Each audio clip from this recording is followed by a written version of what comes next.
SBC ಕಾಲುವೆ ಒಡೆದು ಜಮೀನಿಗೆ ನೀರು ನುಗ್ಗಿದೆ. ಅಧಿಕಾರಿಗಳ ನಿರ್ಲಕ್ಷ್ಯಕ್ಕೆ ಸುಮಾರು 60 ಎಕರೆ ಬೆಳೆ ನಾಶವಾಗಿದೆ. ಕೆಬಿಜೆಎನ್ಎಲ್ ಅಧಿಕಾರಿಗಳ ವಿರುದ್ಧ ರೈತರು ಆಕ್ರೋಶ ಹೊರಹಾಕ್ತಿದ್ದಾರೆ. ಯಾದಗಿರಿಯ ವಡಗೇರ ಭಾಗದಲ್ಲಿ ನಡೆದಿರುವಂತಹ ಘಟನೆ ಇದು. ಎಸ್ಬಿಸಿ ಕಾಲುವೆ ಒಡೆದು ಜಮೀನಿಗೆ ನೀರು ನುಗ್ಗಿರುವಂತದ್ದು. ಅಧಿಕಾರಿಗಳ ನಿರ್ಲಕ್ಷ್ಯಕ್ಕೆ ಸುಮಾರು 60 ಎಕರೆ ಬೆಳೆ ನಾಶವಾಗಿದೆ. ಕೆಬಿಜೆಎನ್ಎಲ್ ಅಧಿಕಾರಿಗಳ ವಿರುದ್ಧ ರೈತರು ಆಕ್ರೋಶವನ್ನ ಹೊರಹಾಕ್ತಿದ್ದಾರೆ. ಯಾದಗಿರಿಯ ವಡಗೇರ ಭಾಗದಲ್ಲಿ ನಡೆದಿರುವಂತಹ ಘಟನೆ ಇದು. 60 ಎಕರೆ ಬೆಳೆ ನಾಶ ಹಿನ್ನೆಲೆ ಪರಿಹಾರಕ್ಕಾಗಿ ಒತ್ತಾಯಿಸುತ್ತಿದ್ದಾರೆ. ಇನ್ನು ನೀರು ಬಂದ್ ಮಾಡಿ ಕಾಲುವೆ ದುರಸ್ತಿ ಮಾಡೋದಕ್ಕೆ ರೈತರು ಒತ್ತಾಯಿಸ್ತಾ ಇರುವಂತದ್ದು. ಇನ್ನು ಬೇಸಿಗೆಯಲ್ಲಿ ಕಾಲುವೆ ನಿರ್ವಹಣೆ ಕೊರತೆಯಿಂದ ಬೆಳೆ ನಾಶ ಆಗಿದೆ ಅಂತ ಈಗ ರೈತರು ಆರೋಪಿಸುತ್ತಿದ್ದಾರೆ.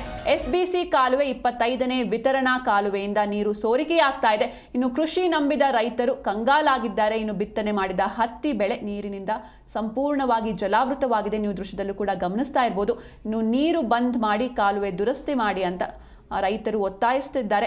ನೀರಿನಿಂದ ಬೆಳೆ ಹಾನಿಗೆ ಪರಿಹಾರ ಕೊಡಬೇಕು ಅಂತ ರೈತರು ಪಟ್ಟು ಹಿಡಿದಿದ್ದಾರೆ. ಇನ್ನು ಕಾಲುವೆ ಒಡೆದ 20 ದಿನ ಕಾಲುವೆ ಒಡೆದು ಈ ರೀತಿ ಜಲಾವೃತಗೊಂಡು 20 ದಿನ ಕಳೆದರೂ ಕೂಡ ಕೆಬಿಜೆಎನ್ಎಲ್ ನಿಗಮದ ಅಧಿಕಾರಿಗಳು ಇತ್ತ ಕಡೆ ಗಮನ ಹರಿಸ್ತಿಲ್ಲ.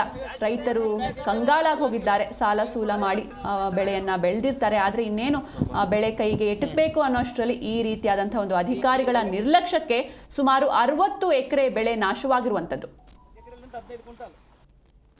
ಕೊಡ್ಬೇಕ್ರಿ.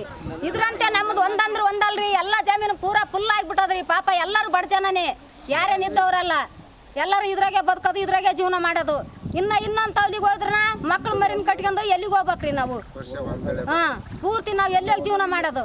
ನಮ್ಗೆ ಸರ್ಕಾರ ಏನದ ಇವಾಗ ಪರಿಹಾರ ಮಾಡ್ಬೇಕ್ರಿ. ಎಷ್ಟಂದ್ರೆ ನೋಡ್ರಿ, ಇವಾಗ ಮಾಡಿದ ಮನಾರ ಕಷ್ಟ ಮಾಡಿ ಒಳ್ಳೆ 50-60 ರೂಪಾಯಿಗೆ ಬಂದೈತದ. ಈಗ ಏನು ಮಾಡಿನ ಎಲ್ಲ ಲಾಸ್ ಆಗಿಬಿಟ್ಟದ. ಒಳ್ಳೆ ಒಬ್ಬೊಬ್ರದ್ದು ನಾವು ಕೂಲಿ ಮಾಡಿಗೇಸಿ ಬದುಕವ್ರು, ನಾವು ಬಂದು ಊರು ಬಿಟ್ಟು ಬಂದಿಗೇಸಿ ಇಲ್ಲಿ ನಾವು ಮಾಡ್ಲಕತ್ತೀವಿ. ಜೀವನ ಮಾಡಿದ್ರೆ ಆಯ್ತು, ಎಲ್ಲನ ಸಿಕ್ಕರ್ ಜೀವನ ಮಾಡ್ಬೇಕಂತ ಬಂದೀವಿ. ಜೀವನ ಮಾಡ್ಲಕ್ಕಿಲ್ಲಾರ್ದಂಗೆ ಕವಲೆ ಹೊಡೆದ್ಗೇಸಿಂದು ಒಟ್ಟು ಹೊಲೆಲ್ಲ ನೀರು ಹರಿಬಿದ್ದು ಬೆಳೆ ಎಲ್ಲ ಸತ್ತೋಗಿದೆ. ಇವಾಗ ನಮ್ಗೆ ಏನದ ಮುಂದೆ ಪರಿಹಾರ ಕೊಡ್ಬೇಕು ನೋಡ್ರಿ. ಮಾಡಿ ಬದುಕು ಮಾಡ್ಬೇಕು, ಮತ್ತೇನು ಮಾಡ್ಬೇಕು? ಸಾಲನೇ ಮಾಡ್ಬೇಕು. ನಾವು ಊರು ಬಿಟ್ಟು ದುಡಿಯೋಕೆ ಬಂದೀವಿ ಸರ. ಜಮೀನೆಲ್ಲ ಆಯ್ಕೊಂಡಿದ್ದೀವಿ. ಆದರೂ 4-5 ಎಕರೆ ಹೊಲ ಫುಲ್ಲು ನೀರೆಲ್ಲ ನಿಂತ್ಕೊಂಡು ಹಾಳಾಗಿದೆ. ಹತ್ತಿ ಬೆಳೆ ಎಲ್ಲ ಒಣಗೋಗಿದೆ ನೀರಿನ ಕ್ಯಾನಲ್ ನೀರಿಂದ ಪ್ರಮಾಣ ಹೆಚ್ಚಿಗಾಗಿ ನಮ್ಮ ಜಮೀನೆಲ್ಲ ಹಾನಿಯಾಗಿದೆ. ಅದಕ್ಕೆ ಸರ್ಕಾರ